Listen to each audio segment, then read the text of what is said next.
Cerita dimulai berlatarkan di pemakaman seorang pria bernama Chen, dan Cicia berdiri di sana meratapi kepergiannya. Bayangkan, baru kemarin mereka menikah, hari ini dia sudah meninggal dan meninggalkan Cicia sendirian. Dalam sekejap, ia berubah dari pengantin baru menjadi janda, padahal sebelumnya banyak orang iri padanya. Tapi kini semuanya terasa gelap, dan ia berharap ada sesuatu yang berubah atau waktu berhenti sejenak. Saat ia hendak pergi, tiba-tiba Chen, suaminya, muncul di hadapannya dalam keadaan basah kuyup dan mendekatinya. Ia pun ikut tenggelam dalam kebingungan, tak tahu apakah ini nyata atau hanya mimpi. Keesokan harinya, ia terbangun masih bingung, tak yakin di mana dirinya. Lalu datanglah Jin, sahabat keluarga, yang memberitahu bahwa kemarin ia pingsan di makam Chen. Cicia makin bingung, karena saat itu Chen tampak seperti orang sungguhan. Jin lalu mengajaknya berlibur naik kapal agar ia bisa mengubah suasana dan menjauh dari lingkungan yang penuh duka. Setelah 6 bulan, Cicia kembali ke rumah, masih berusaha menerima kenyataan tanpa Chen.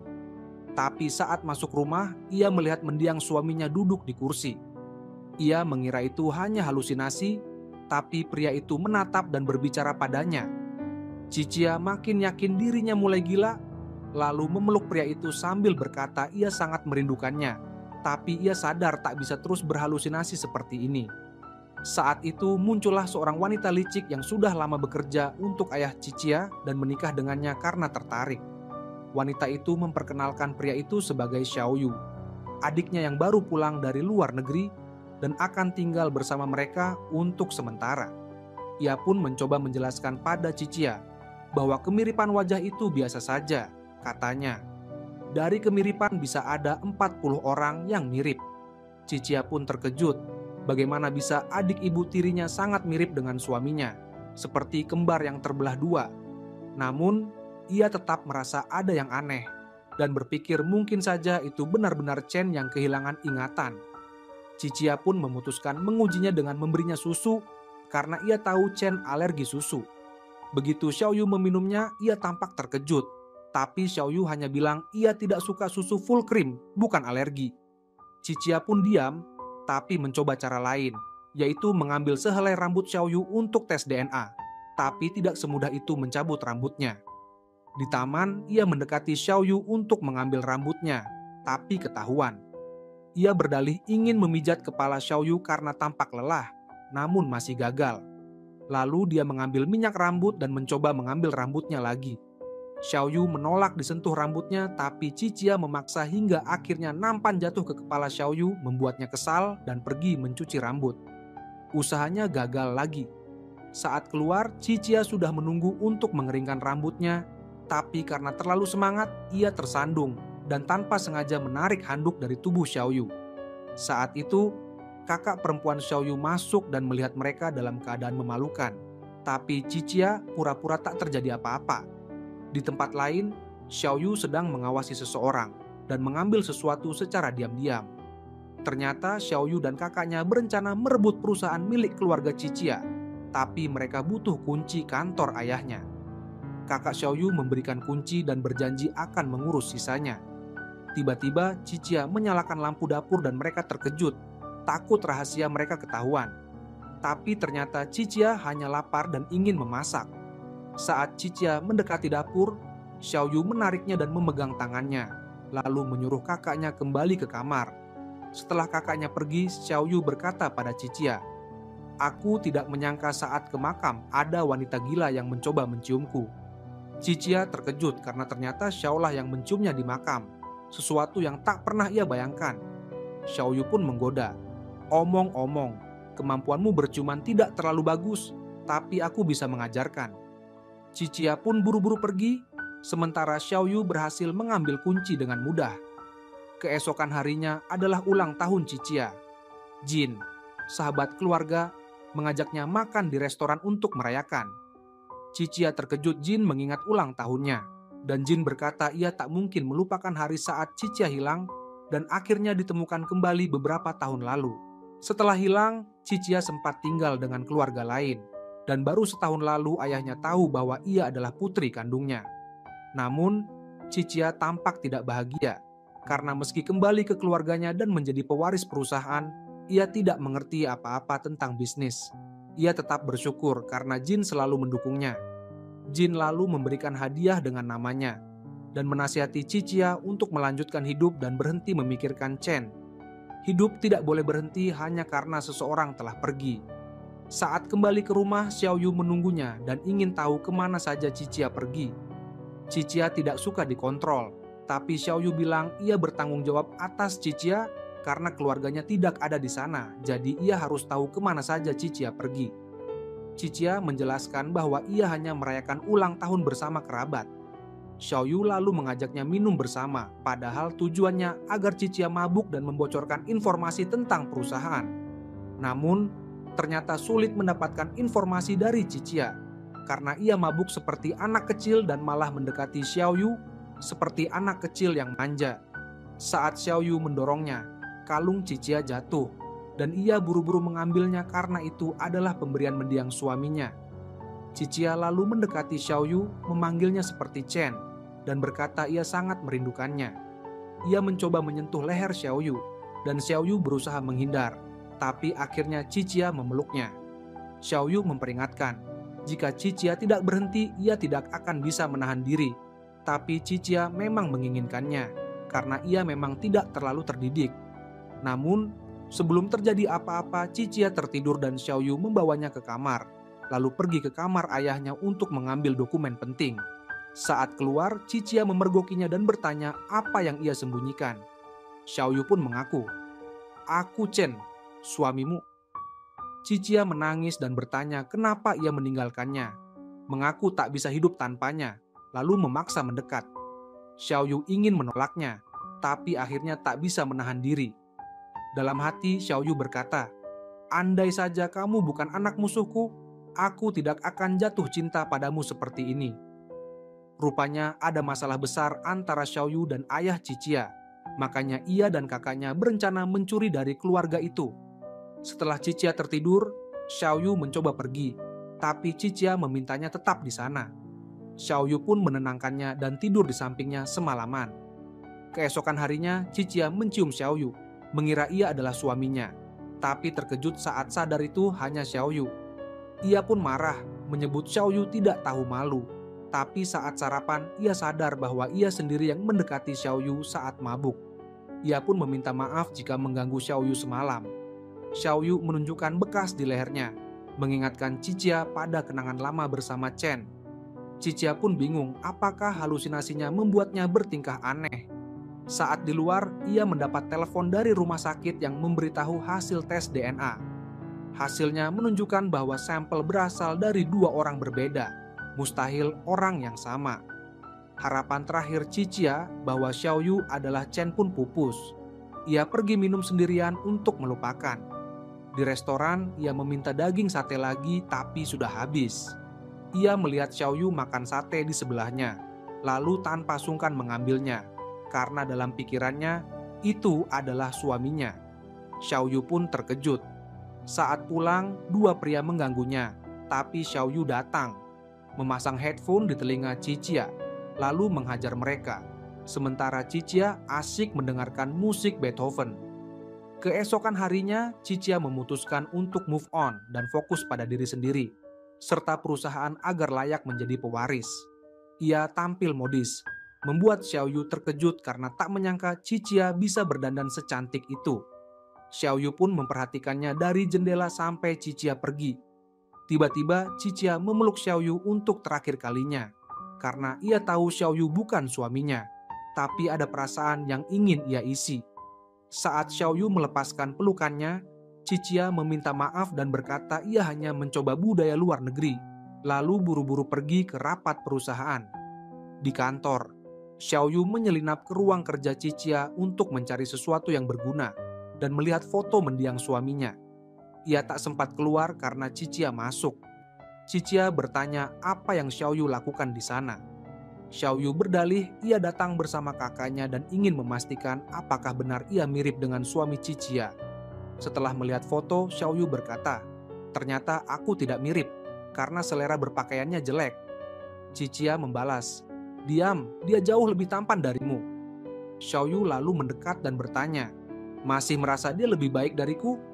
Kalau begitu, kenapa kamu masih berusaha mendekatiku dan masuk ke kamarku malam-malam?" Cicia mengelak, bilang ia masuk kamar Xiaoyu tanpa sengaja karena mabuk. Xiaoyu bertanya, "Kalau begitu, kenapa wajahmu memerah?" Cicia menegaskan, ia memang merasa Xiaoyu mirip suaminya, tapi itu tidak berarti ia menganggap Xiaoyu sebagai pengganti. Ia meminta Xiaoyu menjaga jarak. Malam harinya, Xiaoyu memanfaatkan kesempatan masuk ke kantor ayah Cicia dan menemukan surat wasiat yang menyatakan seluruh harta diwariskan kepada Cicia. Xiaoyu memberitahu kakaknya, dan wanita itu hampir mati karena kesal. Ia sudah lama melayani ayah Cicia dan berharap mendapat bagian warisan. Tentu saja ia tidak akan membiarkan hal ini berlalu begitu saja. Anehnya, setelah itu ayah Cicia jatuh sakit dan dirawat di rumah sakit. Cicia langsung ke rumah sakit dan wanita licik itu pura-pura menangis, padahal mungkin saja ia senang ayah Cicia sakit. Sejak itu, Cicia seperti tinggal di rumah sakit, selalu di sisi ayahnya, bekerja, lalu kembali ke rumah sakit. Suatu hari, ia tertidur di lorong rumah sakit dan Xiaoyu menutupinya dengan jaket, meski niatnya ingin merebut warisan. Sekretaris Cicia datang dan Xiaoyu menyuruhnya bicara pelan karena Cicia sedang tidur. Dari sekretaris, Xiaoyu tahu bahwa Cicia sudah bekerja keras tanpa tidur demi ayahnya. Melihat semua masalah yang menimpa Cicia, Xiaoyu mulai merasa iba. Di pemakaman, Cicia pergi mengunjungi makam suaminya, lalu Xiaoyu datang. Cicia meminta Xiaoyu tidak berisik karena mereka di dekat orang mati. Xiaoyu bercanda, "Awas, ada ular di bahumu." Cicia terkejut, tapi ternyata Xiaoyu hanya bercanda.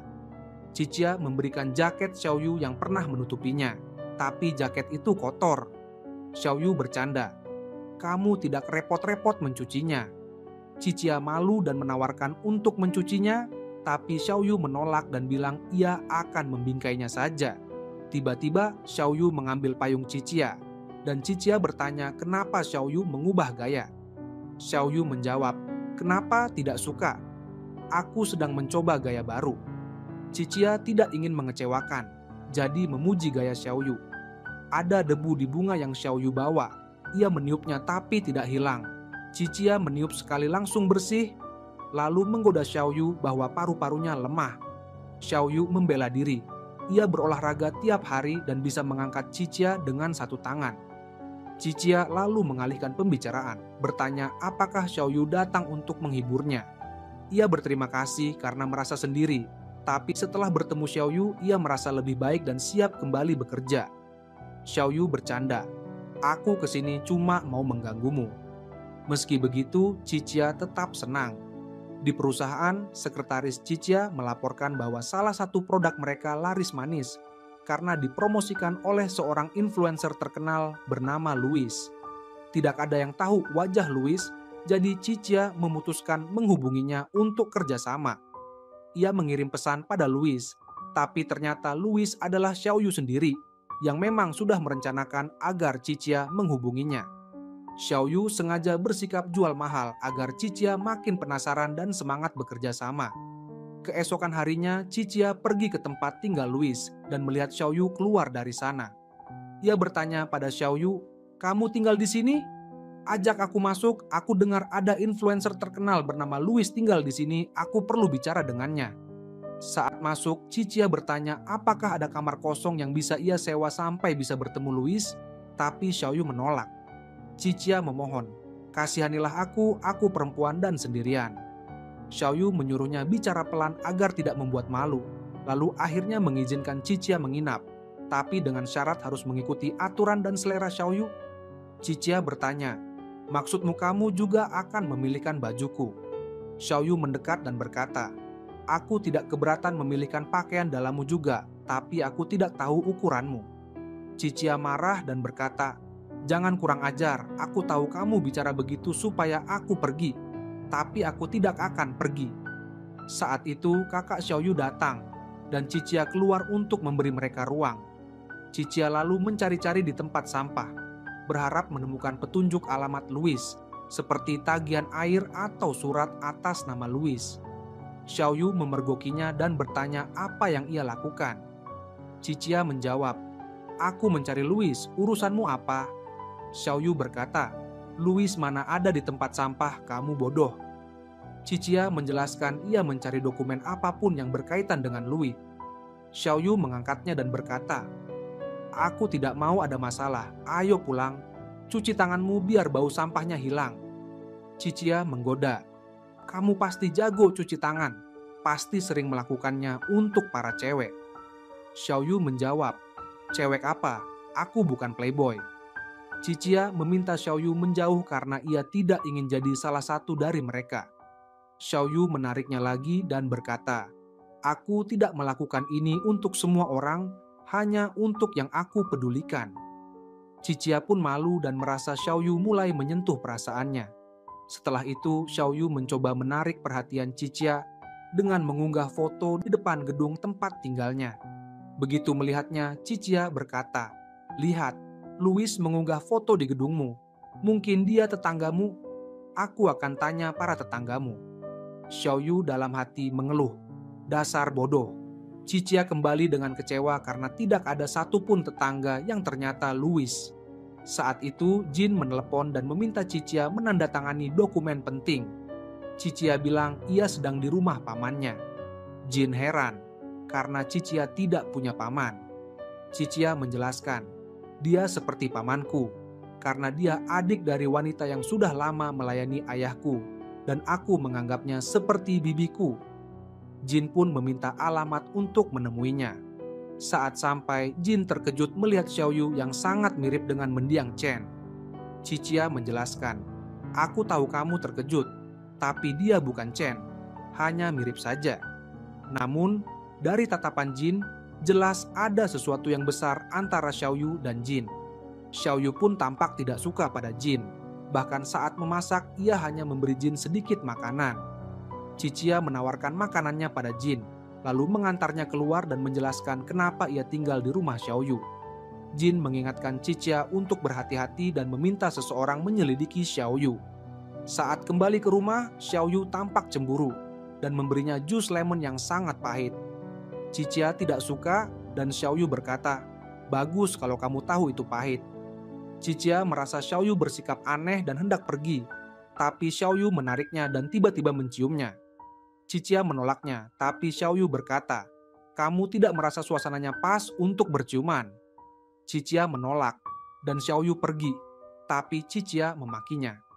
Xiaoyu kembali dan berkata, "Mulai sekarang, jangan bawa orang asing ke rumah." Cicia mengirim uang sewa dan berkata, "Kalau begitu, aku berhak membawa siapapun. Kalau kamu kembalikan uangnya, aku akan kirim lagi." Saat membalikan badan, Cicia melihat boneka beruang mirip dengan yang diunggah Louis dan berkata, "Kamu meniru Louis, ya?" Xiaoyu menjawab, "Aku belum pernah melihat orang sebodoh kamu, bahkan keledai pun pasti paham." Malam harinya, Cicia menghadiri pesta dengan gaun cantik dan keluar untuk meminta pendapat Xiaoyu. Tapi Xiaoyu berkata, "Apa-apaan ini, gaunnya terbuka, ganti sana. Aku pamanmu dan punya hak bicara atasmu." Tapi sebenarnya, gaun itu sangat indah di tubuhnya, itulah sebabnya dia memaksanya untuk menggantinya. Cicia pun keluar dengan gaun yang lebih pendek. Lalu Xiaoyu berkata, "Apa kamu mau pamer kaki di pesta? Masuk dan pakai yang lebih panjang." Akhirnya, dia keluar dengan gaun paling sopan yang dia punya, dan penampilannya sangat cantik sampai-sampai Xiaoyu tidak bisa menemukan kesalahan padanya. Cicia pun berkata, "Ayo, tolong naikkan resletingku, aku tidak bisa menjangkaunya." Saat Xiaoyu menaikkannya, wajah Cicia memerah dan Xiaoyu menyadarinya, lalu bertanya, "Kenapa? Kamu malu?" "Pasti karena sentuhanku." Cicia pun berkata, "Diam," dan buru-buru pergi darinya. Tentu saja dia lalu merias wajah sebelum pesta. Tiba-tiba Jin datang dan berkata, "Sini, aku yang akan memakaikan lipstik untukmu."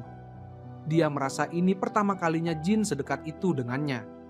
Di pesta, Xiaoyu hadir karena dia mendapat undangan yang dikirimkan kepadanya sebagai Louis. Begitu gadis itu melihat undangan, dia berkata, "Silakan tuan." Lalu buru-buru bicara dengan Cicia, memberitahunya bahwa Louis memakai topeng hitam. Ketika dia masuk, kakaknya melihatnya dan bertanya, "Apa yang kamu lakukan di sini?" Xiaoyu pun memberitahunya tentang rencananya, bahwa dia ingin membuatnya mendekat di pesta itu. Saat itu Jin mendengar mereka dan memutuskan untuk menggagalkan rencananya agar mereka tidak bertemu. Tapi Qiqia mencari-carinya kemana-mana. Namun bodohnya, dia melewati Xiaoyu tanpa menyadarinya. Padahal Xiaoyu menunggunya untuk bicara. Setelah lelah mencari, dia memutar musik yang pernah diunggah Louis dan menari, sambil menunggu kemunculannya. Benar saja, dia muncul dan menari bersamanya. Tapi dia merasa itu bukan Louis. Dia berkata, "Kamu mengingatkanku pada seseorang dari masa lalu." Xiaoyu berkata, "Lupakan masa lalu."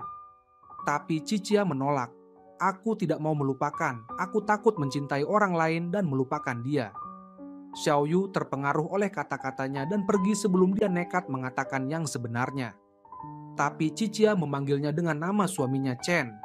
Lalu Jin berkata, "Itu bukan Chen, kamu pasti berkhayal karena merindukannya." Air matanya pun jatuh saat dia berdiri di sana. Di rumah, Qiqia sedang melihat-lihat foto model terkenal dan Xiaoyu menatap otot-ototnya lalu berkata, "Hargai dirimu, apa yang kamu lihat itu?" Qiqia berkata, "Berhenti cemburu." Xiaoyu menjawab, "Cemburu apa, sayang? Kamu perlu periksa mata dan lihat ketampanan di sekitarmu." Qiqia menoleh ke belakang dan bertanya, "Mana?" Xiaoyu berkata, "Lihat ke sini, aku bicara tentang diriku. Kamu tidak lihat betapa tampannya aku." Qiqia pun tertawa dan berkata, "Minggir, aku ada kerjaan dan mau cari influencer baru pengganti Louis." Xiaoyu bertanya, "Kenapa kamu tiba-tiba meninggalkan Louis?" Qiqia berkata, "Aku sudah bosan. Sudah seabad aku cari dia dan tidak ketemu. Lebih baik cari yang lain." Xiaoyu pun ngambek dan menutup laptopnya. Lalu mereka saling tarik-menarik laptop itu. Malam harinya, Xiaoyu memutuskan agar Qiqia bisa tahu dengan mudah siapa Louis. Jadi dia membuka akun Louis dan menunggu Qiqia keluar, agar melihat akun itu terbuka dan mengerti. Tapi dia tidak mendengar suara apapun. Saat masuk, dia menemukannya tergeletak di lantai dan sakit. Xiaoyu mengangkatnya dan membawanya ke rumah sakit. Ternyata Qiqia menderita wasir dan harus operasi. Dokter meminta anggota keluarga untuk menandatangani persetujuan operasi. Xiaoyu berkata, "Saya yang akan tanda tangan." Tentu saja Qiqia malu karena dia melihatnya dalam keadaan seperti itu dan tidak bisa tidur telentang. Setelah operasi, begitu melihatnya, Qiqia langsung bersembunyi di bawah selimut. Xiaoyu berkata, "Keluar saja, aku sudah lihat semuanya, bahkan aku bawakan pispot untukmu." Qiqia pun bangkit dengan marah dan memukulnya. Saat itu perawat masuk dan berkata, "Pelan-pelan sama istrimu, dia masih sakit." Tapi Qiqia berkata, "Itu pamanku." Perawat pun meliriknya karena dia tampan, lalu berkata, "Coba lihat tanganmu, kamu terluka, sini aku obati." Qiqia berkata, "Jangan tertipu, meski dia tampan dan berotot, dia sudah 50 tahun dan 2 kali cerai." Perawat pun langsung pergi. Xiaoyu mendekatinya dan berkata, "Jadi aku sudah 2 kali cerai?" Qiqia buru-buru ke kamar mandi, heran pada dirinya sendiri karena mulai merasa cemburu padanya dan itu jelas bukan hal yang baik baginya. Setelah itu, Xiaoyu mengajaknya jalan-jalan bersama Jin. Tiba-tiba dia merasa perutnya sakit dan berkata dalam hati, "Tidak boleh sakit sekarang, banyak orang di sekitar." Jin bertanya, "Kamu baik-baik saja?" Saat Jin menyentuhnya, Qiqia berkata, "Jangan sentuh aku, tolong." Xiaoyu berkata, "Dia bilang, jangan sentuh, menjauh." Tapi Jin menolak dan berkata dia hanya ingin memastikan keadaannya. Xiaoyu menariknya, dan saat itu dia buang angin karena wasirnya, dan dia merasa sangat malu karena tidak ingin ada yang menyentuhnya. Orang-orang di lift berkata, "Apa bau busuk ini?" Tapi Jin berkata, "Itu bauku, maaf." Mereka berdua menatapnya, berharap dia buang angin lagi karena itu baik setelah operasi, tapi dia malu dan menyuruh mereka pergi dan meninggalkannya sendirian. Setelah mereka pergi, Xiaoyu bertanya pada Jin apakah dia menyukainya. Jin berkata, "Itu bukan urusanmu, lebih baik kamu menjauh. Kamu cuma pamannya secara nama." Xiaoyu berkata, "Dia mencintaiku, kamu tidak sadar." Jin menjawab, "Dia tertarik padamu karena kamu mirip Chen, itu saja." Di kantor, terjadi masalah saat Cicia kembali bekerja. Ada desain yang bocor, jadi dia meninjau kamera pengawas untuk mencari pengkhianatnya, tapi tidak punya waktu. Jadi dia meminta Xiaoyu membantunya, karena dia tidak percaya pada siapapun selain Xiaoyu. Xiaoyu berkata, "Kamu harus memberiku sesuatu agar aku mau membantu." Dia pun mendekat dan menciumnya dengan cepat. Xiaoyu berkata, "Kamu sengaja cari-cari alasan biar bisa cium aku, ya?" Tapi Cicia berkata, "Aku cuma ingin kamu di pihakku." Xiaoyu menariknya dan berkata, "Itu belum cukup. 1 ciuman lagi, baru aku bantu." Setelah itu, dia membantunya. Saat Cicia memperhatikannya, Xiaoyu beberapa kali memergokinya. Xiaoyu berkata, rasanya suasana ini butuh sesuatu yang bisa menyegarkan. Cicia mendekat dan menjentikan jarinya di depannya, lalu berkata, "Berhenti berpikiran kotor."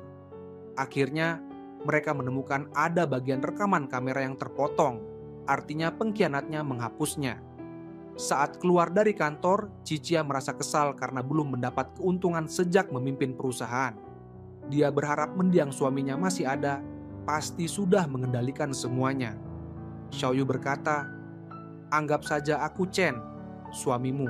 Sampaikan pesan yang ingin kamu katakan padanya." Dia memeluknya dan menangis, berkata dia sangat merindukannya. Setelah selesai menangis, dia berterima kasih karena sudah menghiburnya dan meminta maaf karena mengotori bajunya. Xiaoyu berkata, "Gitu oke, kamu percaya diri menyentuhku, ya?" Tapi dia hanya bercanda. Di rumah, Xiaoyu menelepon manajer perusahaan yang mencuri desainnya dan berkata, "Aku Louis, tadinya mau bekerja sama karena desainmu bagus, tapi ku dengar kamu mencurinya dan perusahaan punya bukti, mereka akan menuntutmu." Manajer itu pun mengirim si pengkhianat untuk menghapus bukti, tapi sebenarnya tidak ada bukti. Itu hanya jebakan untuk menangkapnya. Dia pun tertangkap, tapi tetap tidak mau mengaku sampai Jin datang dan berkata dia berhasil mengembalikan rekaman yang memperlihatkan wajahnya saat mencuri desain. Cicia pun mengusirnya dan berkata, "Bersiaplah, aku akan menuntutmu." Saat pulang, Cicia senang karena berhasil menyelesaikan masalah itu berkat Jin. Xiaoyu berkata, "Aku yang membantumu, Nona. Tidak ada ucapan terima kasih." Xiaoyu mendekat dan berkata, "Kamu masih kurang puas, sampai harus bicara dengan Jin juga." Cicia berkata, "Kalau bukan karena Jin, kita tidak akan bisa menangkapnya.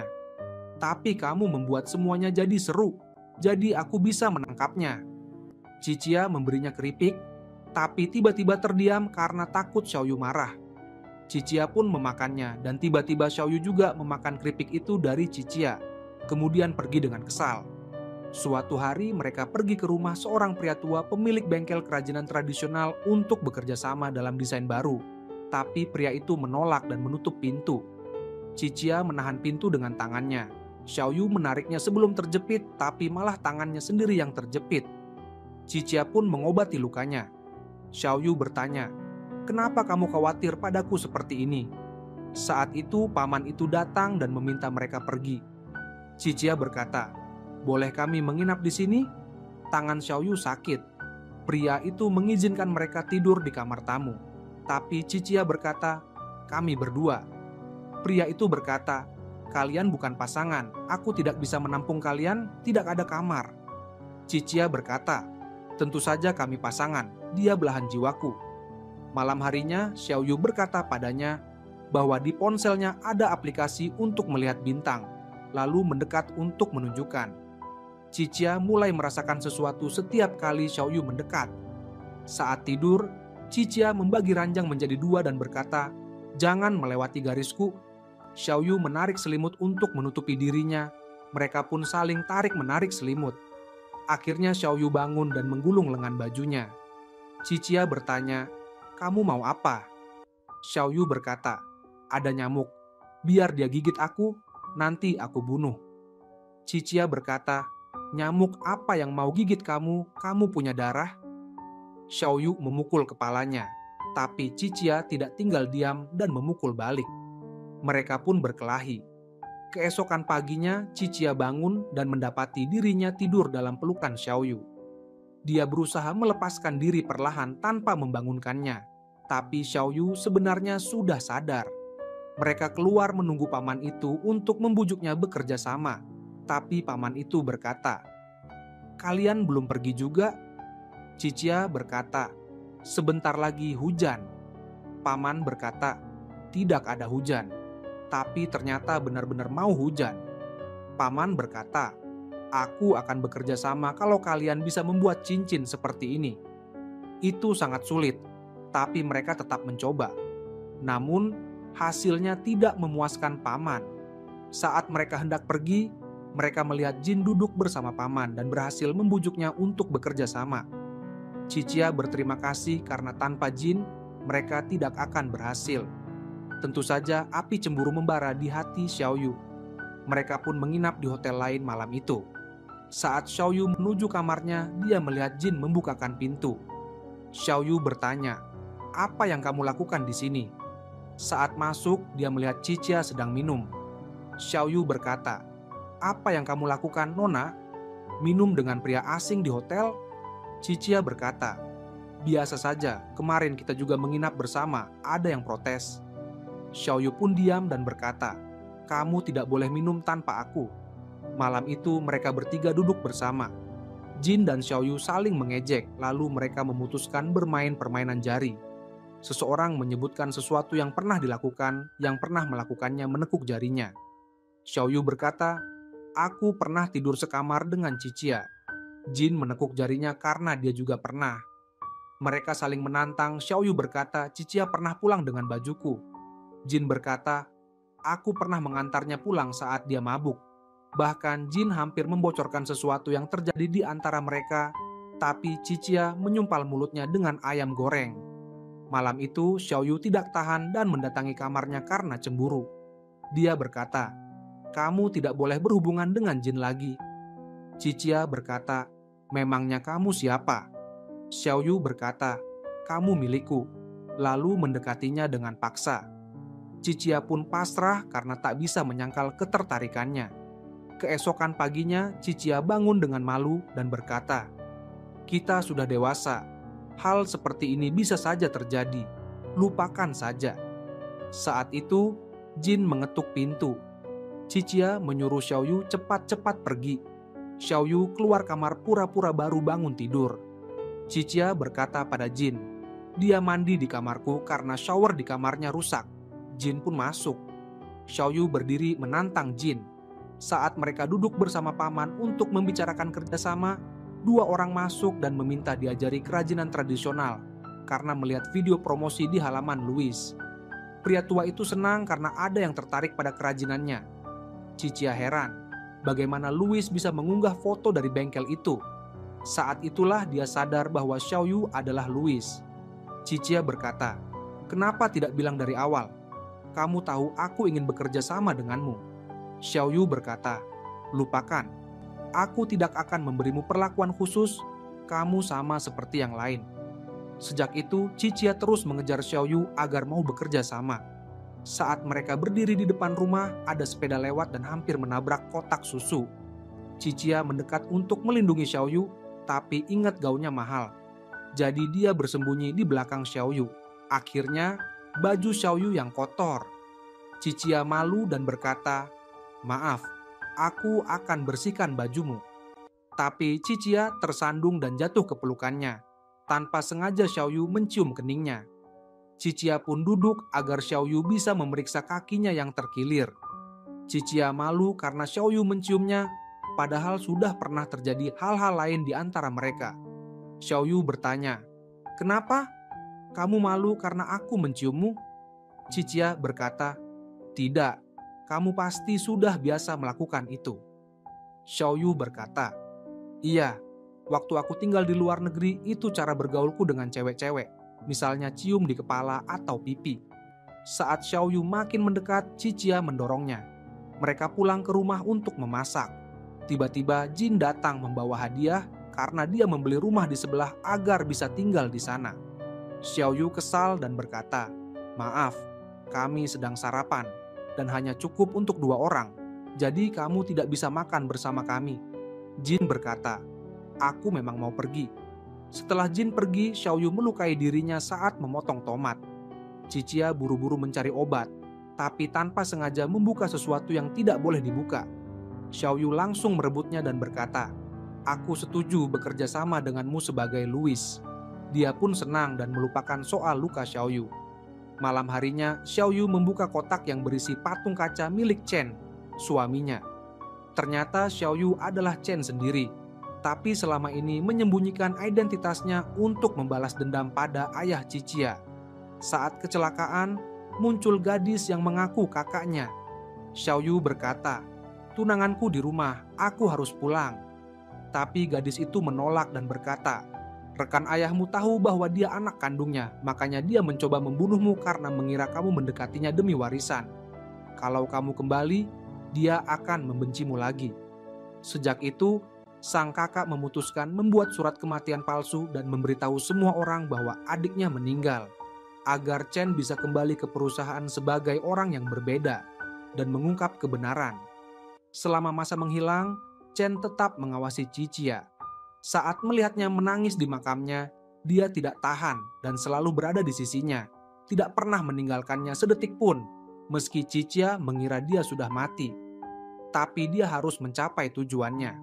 Suatu hari, Chen melihatnya tidur, lalu menutupinya dan menciumnya sebelum pergi ke kamarnya. Tapi sebenarnya Cicia terjaga dan merasakan semuanya.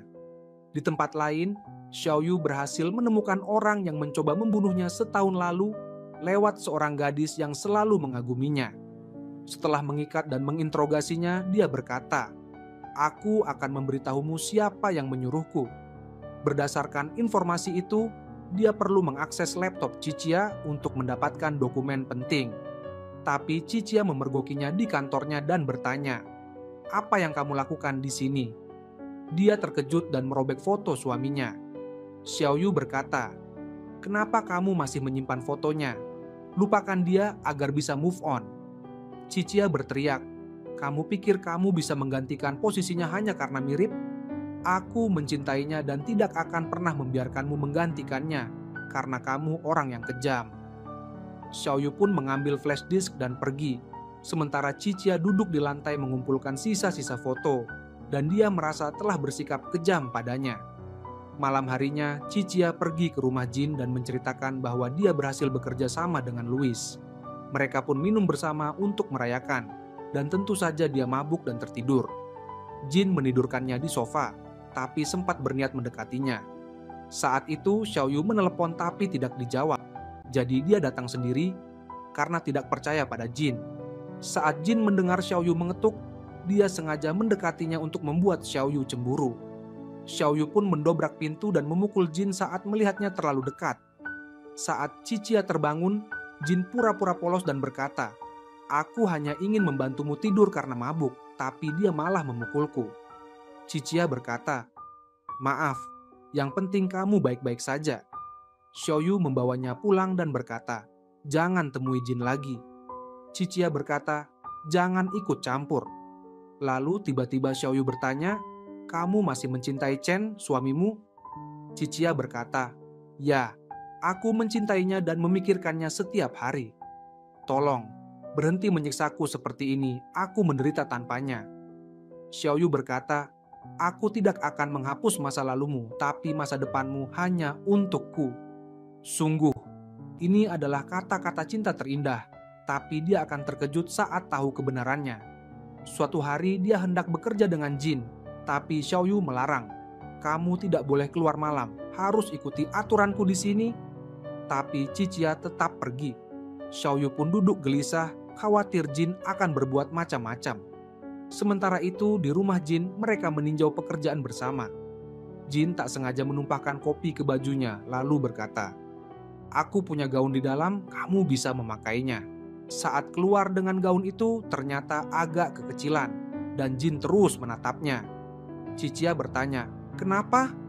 Jin berkata, Tidak apa-apa." Sampai Xiaoyu menelepon dan berkata, "Pulang sekarang." Saat pulang, dia mendapati Xiaoyu membeli jam tangan listrik dan semprotan merica untuk melindungi diri dari pria-pria berbahaya. Cicia berkata, "Kamu tinggal bersamaku, berarti kamu juga bahaya." Xiao Yu mendekat dan berkata, "Tidak, sayang, aku berbeda. Kamu tergila-gila padaku." Tapi Cicia mendorongnya dan menyemprotkan semprotan merica ke matanya. Xiao Yu kesakitan dan Cicia panik, mengajaknya ke rumah sakit. Tapi Xiao Yu berkata, "Aku baik-baik saja." Keesokan paginya saat sarapan, Cicia memperhatikan leher Xiao Yu. Xiao Yu bertanya, "Kenapa?" Cicia berkata, tidak apa-apa." Lalu masuk ke kamarnya, merasa dirinya mulai kurang ajar dan harus menjauh dari Xiao Yu untuk sementara. Malam harinya, Jin membantunya membawa paket besar ke rumah. Xiao Yu berkata, "Sudah cukup, silakan pergi." Tapi Cicia berkata, "Hargai tamu." Jin pun duduk dan melihat Xiao Yu berolahraga. Jin berkata, "Kamu baru mulai olahraga? Sepertinya masih pemula." Xiao Yu berkata, "Ayo, kita lomba push up, aku tunjukkan siapa pemula." Mereka pun menantang satu sama lain, dan Cicia jadi juri. Mereka melakukan lebih dari 500 push up sampai kelelahan. Cicia berkata, "Cukup, aku capek lihat kalian, mau tidur." Mereka pun bangkit dengan lemas. Bahkan Jin tidak kuat mengangkat tasnya, dan Xiao Yu pura-pura tidak lelah. Cicia berkata dalam hati, "Laki-laki zaman sekarang aneh." Malam harinya, Xiao Yu tidur di sofa. Cicia datang menutupi Xiao Yu dengan hati-hati ingin mendekat, tapi Xiao Yu tiba-tiba bangun dan menariknya untuk menciumnya. Tapi Cicia menjauh. Xiao Yu bertanya, "Kenapa kamu mulai menghindariku?" Tapi Cicia tidak menjawab dan masuk ke kamarnya, karena situasinya sudah sangat sulit. Cicia sedang tidur, lalu tiba-tiba terbangun dan mendapati Xiao Yu masuk ke kamarnya sambil berkata, "Bukankah kamu ingin menciumku? Sini." Ia pun terbangun dari tidurnya dengan kaget, merasa dirinya sudah benar-benar melenceng, karena kini Xiao Yu bahkan hadir dalam mimpinya. Ia merasa butuh solusi agar bisa menjauh dari Xiao Yu. Suatu kali Xiao Yu keluar rumah seperti biasa untuk membeli sesuatu, tapi ia terlambat pulang. Cicia terus-menerus meneleponnya sampai akhirnya mendengar kabar ada kebakaran di kompleks perumahan. Ia langsung pergi ke sana, yakin bahwa Xiao Yu ada di dalam kebakaran itu. Cicia menangis dan berkata pada orang-orang, "Kekasihku ada di dalam, aku ingin masuk menemuinya." Sambil meminta maaf dan berjanji akan melakukan apapun yang mereka minta. Sampai akhirnya ia mendengar Xiao Yu memanggilnya. Xiao Yu keluar dengan wajah yang terbakar. Cicia langsung berlari memeluknya, karena ia sadar tak bisa lagi pura-pura tak peduli. Cukup sudah ia hampir kehilangan Xiao Yu. Sementara itu Jin tahu mereka bersama karena ia memasang kamera di pot tanaman yang ia bawa. Xiao Yu pun bangkit dengan marah, karena jika ia tidak makan, maka Xiao Yu pun tidak akan makan. Jin lalu pergi mengetuk pintu mereka. Cicia ingin membukakan pintu, tapi Xiao Yu mengangkat dan menahannya. Jin pun berdiri di luar dengan emosi yang tak terkendali. Di perusahaan terjadi masalah di gudang dan Cicia harus turun tangan sendiri untuk menyelesaikannya. Jin berkata, "Aku rasa kamu harus fokus pada pekerjaan dan berhenti memikirkan hal-hal yang menghambatmu." Jelas sekali ia menyindir soal Xiao Yu, karena ia tahu ia sedang sibuk dengan Xiao Yu. Saat di gudang, Jin berkata akan pergi sebentar dan kembali lagi, tapi ia malah mengunci pintu gudang dari luar, karena selama ini ia selalu ada di sampingnya. Namun Cicia dengan mudah pergi ke Xiao Yu dan mengkhianatinya. Tentu saja Cicia tidak sadar pintu terkunci. Ketika sadar, Cicia mencoba meminta bantuan siapapun di luar, tapi teringat Jin bilang akan kembali. Jadi ia memutuskan menunggu. Tiba-tiba, ia merasa ada sesuatu bergerak, ternyata seekor tikus. Ia pun berteriak dan berlari ke sana kemari. Saat itu, Jin memutuskan untuk pura-pura datang menolongnya, berharap kali ini Cicia akan jatuh cinta padanya. Tapi Xiao Yu sudah lebih dulu datang dan membukakan pintu. Jin pun berdiri di luar, ingin membakar mereka berdua karena Xiao Yu selalu selangkah lebih maju. Bahkan saat berbicara dengan Cicia, Jin bertanya soal proyek, dan Cicia menjawab bahwa Xiao Yu yang akan menyelesaikannya karena kini Xiao Yu adalah kekasihnya. Jin pun marah dan hampir membanting ponselnya. Pagi-pagi sekali, Cicia lari pagi bersama Xiao Yu, tapi ia kelelahan dan berkata, "Tunggu aku sudah tidak kuat." Xiaoyu pun menggendongnya di punggung dan berkata, "Ayo sayang, tapi balaslah kebaikanku." Saat itu ada seorang pria memotret mereka diam-diam untuk menyiapkan skandal besar. Keesokan harinya muncul berita bahwa Ciccia kini punya kekasih baru dan ia melupakan suaminya yang baru saja meninggal. Sekretarisnya menelepon dan bertanya, bagaimana kita menanggapi rumor ini? Tapi Ciccia mendengar suara Xiaoyu di sampingnya. Lalu sekretarisnya bertanya, "Kamu benar-benar punya hubungan atau tidak?" Ciccia menjawab, "Iya, aku memang punya hubungan. Jangan khawatir, aku akan mengurusnya." Sebenarnya Ciccia tidak terganggu, hanya takut identitas Xiaoyu terbongkar. Ciccia pun memutuskan untuk melindungi Xiaoyu. Namun, Xiaoyu tahu bahwa hari itu ada acara peluncuran proyek baru, jadi ia berniat melindunginya dan tidak membiarkan siapapun mendekat. Begitu sampai di acara, para wartawan langsung mengerubunginya, ingin tahu siapa pria yang sedang dekat dengannya. Ciccia berkata, "Itu urusan pribadiku." Tapi tiba-tiba muncul para penggemar Louis yang merasa reputasinya mulai tercoreng. Mereka memintanya menjauh dan bahkan menyiramnya dengan air. Saat itu Xiaoyu datang untuk melindunginya dan berkata pada semua orang bahwa ia adalah Louis sekaligus Chen. Ciccia pun berdiri terpaku mendengar pengakuan itu. Xiaoyu menjelaskan pada semua orang bahwa ia mengalami kecelakaan di luar negeri dan ketika kembali ia ingin bersama kekasihnya, tapi tidak tahu berita kematiannya menyebar begitu aneh. Para wartawan pun percaya. Ciccia sadar Xiaoyu sedang berusaha menyelamatkannya, tapi ia berkata, "Suatu hari nanti mereka bisa saja tahu kamu berbohong, karena kamu bukan Chen yang asli." Xiaoyu menjawab, "Tidak masalah, yang penting sekarang tidak ada yang bisa menyakitimu." Saat itu gadis yang selama ini pura-pura jadi kakak Xiaoyu datang dan meminta Ciccia meninggalkan mereka berdua. Ia berkata pada Xiaoyu, "Bagaimana bisa kamu membantunya dalam hal seperti ini dan mengungkap identitasmu?" Xiaoyu menjawab, "Aku tahu betul kamu yang menyebarkan foto-foto itu, jadi lebih baik kamu menjauh darinya atau kamu akan melihat sisi lain dariku." Ia pun terkejut, karena seharusnya Xiaoyu membalas dendam pada ayah Ciccia, tapi kini ia justru membantu Ciccia dengan mudah. Ciccia sedang duduk dan menemukan dompet Xiaoyu di sampingnya. Ia hendak mengembalikannya tapi tanpa sengaja menjatuhkan foto mereka berdua. Ia terkejut karena foto itu adalah fotonya bersama suaminya. Begitu Xiaoyu datang, ia bertanya, "Kamu benar-benar Chen?" Xiaoyu terdiam dan Ciccia pun sadar selama ini Xiaoyu berbohong padanya. Ciccia marah dan berteriak, "Bagaimana bisa kamu melakukan ini padaku menghilang selama setahun penuh?" Xiaoyu pun tak punya alasan untuk membela diri. Ciccia berkata, "Aku tidak ingin melihat wajahmu lagi," dan hendak pergi.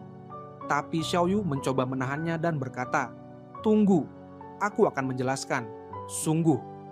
Tiba-tiba Jin datang dan berkata pada Xiaoyu untuk menjauh karena gadis itu tidak menginginkannya, lalu membawa Ciccia pergi. Jin berusaha menghiburnya di rumahnya, memutar musik rock dan berkata, "Dengarkan ini, pasti kamu akan tenang." Ia berkata, "Aduh, aku tidak suka musik seperti ini." Tapi Jin memaksa, "Dengarkan saja, nanti kamu suka." Ia berkata, "Kenapa kamu memaksaku?" "Aku bilang tidak suka, kamu mengerti tidak?" Jin pun minta maaf, tapi Ciccia berkata, "Aku yang minta maaf, aku hanya sedang lelah akhir-akhir ini." Keesokan harinya, Ciccia menemui gadis yang pura-pura jadi kakak Xiaoyu itu dan bertanya, "Bagaimana bisa kamu membantunya dan menyembunyikan hal seperti ini dariku?" Ia menjawab, "Itu permintaan dia, dan selain itu, kami sudah berteman sejak kecil, aku tidak bisa menolak permintaannya." Setelah itu, Ciccia pergi ke kantor dan para wartawan sudah menunggunya di luar, bertanya kapan ia akan menikah dengan Chen. Tiba-tiba Xiaoyu datang dan berkata, "Kita bahas itu nanti," lalu membawanya masuk menjauh dari wartawan. Ciccia mencoba berbicara dengannya, "Baiklah, jelaskan padaku." Tapi Xiaoyu tetap tidak bisa berkata jujur dan hanya berkata, "Nanti aku jelaskan." Ciccia berkata, "Aku sudah memberimu kesempatan untuk bicara, tapi kamu yang menolak." Lalu pergi. Sayangnya, ia punya jadwal wawancara bersama Xiaoyu, jadi mereka harus berpura-pura saling mencintai. Saat mereka pergi bersama, Qiqia meminta Xiaoyu membawakan tasnya. Tapi tiba-tiba perutnya sakit dan ia masuk ke kamar mandi. Xiaoyu sadar ia sedang tidak enak badan. Saat keluar, seorang gadis berkata, Xiaoyu tidak ada. Dia tiba-tiba menghilang, padahal wawancara akan dimulai. Tapi saat itu juga, Xiaoyu muncul membawa sepatu Keds dan berkata, pakai ini saja, jangan pakai high heels sampai wawancara selesai, supaya kamu tidak kelelahan. Setelah wawancara selesai, Xiaoyu mengikutinya. Qiqia berkata, jangan ikuti aku tidak mau melihatmu lagi. Cukup kita bertemu di kantor. Saat pulang sendirian, tiba-tiba 2 orang muncul dan mencoba mengganggunya. Tapi Xiaoyu datang, memukul salah satu dari mereka, menariknya, dan mereka bersembunyi sebelum tertangkap. Qiqia pun pulang bersama Xiaoyu untuk mengobati lukanya. Qiqia berkata, aku hanya mengobatimu karena kamu terluka gara-gara aku. Xiaoyu mendekat hendak menciumnya, tapi Qiqia berkata, kalau kamu pikir ini akan membuatku tergoda, kamu salah. Xiaoyu berkata, aku memang ingin menebus kesalahanku, tapi Qiqia tetap tidak mengizinkannya, karena yang terluka bukan kakinya, melainkan hatinya. Suatu hari, Xiaoyu masuk ke kantor ayahnya untuk mencari dokumen dan menemukan surat wasiat yang menyatakan seluruh harta diwariskan kepada putrinya setelah insiden kecelakaan, karena ayahnya baru tahu bahwa ia adalah putri kandungnya. Padahal, wanita licik itu bilang ayahnya ingin membunuh Xiaoyu agar tidak mengambil hartanya, padahal kenyataannya ayahnya baru tahu setelah kecelakaan. Artinya, ada orang lain selain ayahnya yang merencanakan kecelakaan itu. Karena itu, Xiaoyu memutuskan menyerahkan sahamnya di perusahaan kepada Qiqia. Qiqia pun bertanya, kenapa kamu menyerahkan sahammu? Xiaoyu menjawab, aku selalu mencintaimu, bahkan saat aku menghilang, aku tetap mengawasimu. Semua yang kulakukan terpaksa, aku tidak bisa menjelaskan apapun sekarang. Qiqia berkata, aku tidak tahu apa yang terjadi padamu, tapi aku siap memaafkanmu. Tapi kalau kamu menipuku lagi, aku akan memakanmu hidup-hidup. Akhirnya mereka kembali rujuk. Sementara itu, Jin bertengkar dengan wanita licik itu karena ia mengirim preman untuk mengganggu Qiqia kemarin. Ia berkata, jangan pernah berpikir menyakitinya lagi. Wanita itu berkata, jangan lupa rahasiamu ada padaku. Kamu pernah mencoba membunuh Xiaoyu setahun lalu. Jin marah, kamu pura-pura bodoh? Bukankah kamu juga terlibat dan berbohong pada kekasihku agar menjauhkannya dan bisa bersamaku? Sementara itu, Xiaoyu mendapat telepon dari temannya yang meminta tolong. Ia pun pergi dengan tenang dari samping Qiqia. Saat sampai, ia menemukan temannya berlumuran darah. Anehnya, ia menelepon Qiqia dan berkata ia akan pergi ke luar kota dan kembali setelah beberapa waktu. Tapi keesokan harinya, Qiqia tahu bahwa Xiaoyu menjadi tersangka pembunuhan temannya, dan polisi sedang mencarinya. Ia pun kecewa karena Xiaoyu kembali berbohong, bilang pergi padahal tidak, dan kini terjadi hal aneh di perusahaan. Sebuah perusahaan asing membeli saham perusahaan dan kemungkinan akan menguasai manajemen karena mereka punya saham lebih banyak. Jin berkata, aku punya solusi, kita menikah saja, jadi saham kita digabung. Tapi Qiqia menolak, terima kasih, aku akan cari solusi lain. Saat pulang ke rumah ayahnya sedang depresi karena kejadian itu dan berkata, Xiaoyu dan temannya yang licik itu ingin menguasai perusahaan, mereka sudah lama mengincarnya. Ia berkata, tenang saja, aku akan menyelesaikan semuanya. Aku tidak akan membiarkan mereka mengambil perusahaan ini. Qiqia pun merasa sedih karena Xiaoyu kembali menipunya dan menghilang. Ia lalu menelepon Jin dan bertanya, kalau tawaran menikah masih berlaku, aku setuju. Tentu saja Jin sangat senang dan langsung datang. Ia berkata, kalau kamu ingin membatalkan pertunangan, aku tidak keberatan, aku tidak mau memaksamu. Qiqia menjawab, tidak, kamu justru membantuku, tapi beri aku waktu untuk menata perasaanku. Jin berkata, ayo, aku ajak kamu potong rambut, siapa tahu suasana hatimu membaik. Setelah keluar dari salon, ia berterima kasih karena tahu itu mahal. Tapi ia tidak suka model rambutnya karena tidak cocok dengannya. Tapi Jin senang karena ingin membentuknya sesuai keinginannya. Ia bahkan memasakkan makanan kesukaannya, meski ia tahu Qiqia tidak suka. Ia berkata, "Makan saja, ini sehat." Ia pun makan dengan terpaksa. Tapi malamnya ia lapar dan memesan makanan dari luar. Saat pesanan datang, Jin membuangnya ke tempat sampah dan berkata, "Makanan luar tidak sehat untukmu." Cicia berkata, "Aku hanya ingin makan." Tapi Jin menolak dan hendak memasakkan sendiri. Cicia berkata, "Tidak, aku sudah kenyang, terima kasih." Keesokan paginya, ia bangun dan mendapati Jin sudah menyiapkan sarapan dan meninggalkan pesan bahwa ia pergi ke kantor. Saat mencicipi makanannya, rasanya tetap tidak enak. Lalu ada yang mengetuk pintu. Saat dibuka, ternyata Xiaoyu yang langsung mendorongnya masuk dan mengunci pintu. Ia mendekat dengan paksa. Cicia berkata, "Kamu pembohong, penipu, berusaha mencuri hartaku, dan kembali berbohong padaku." Xiaoyu berkata, "Semua itu bohong, tidak ada satupun yang benar.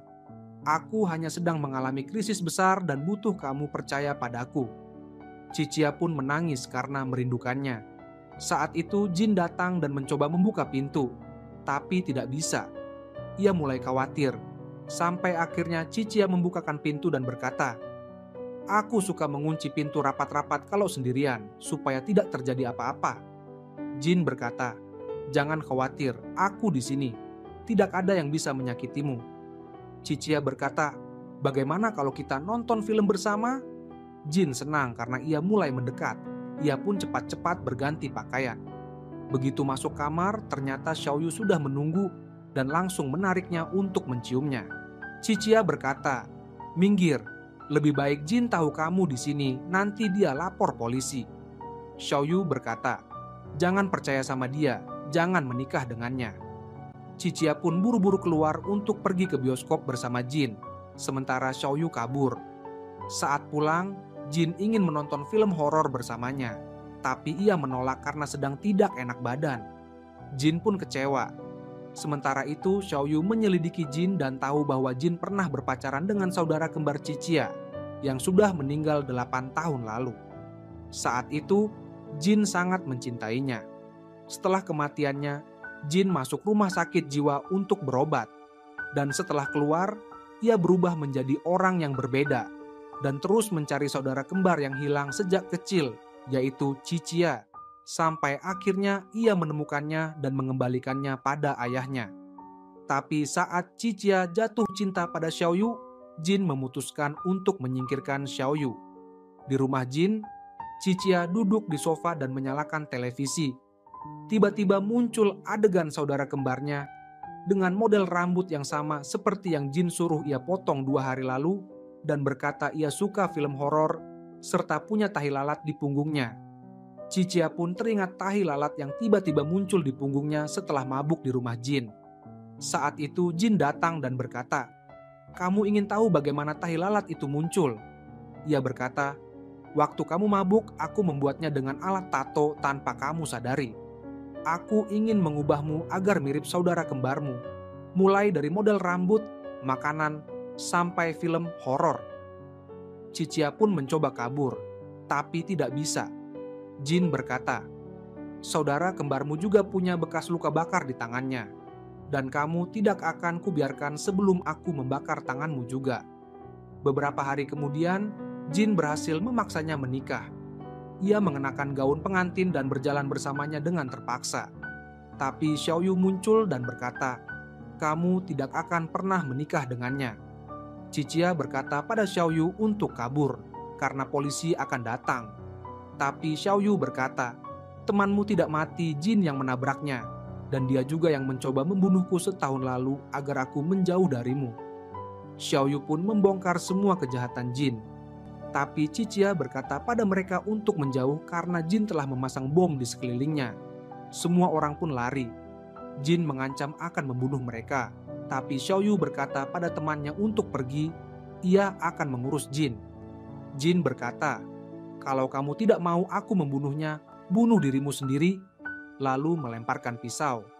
Cicia menangis dan berkata, "Aku akan menikah denganmu, tapi lepaskan dia, ku mohon."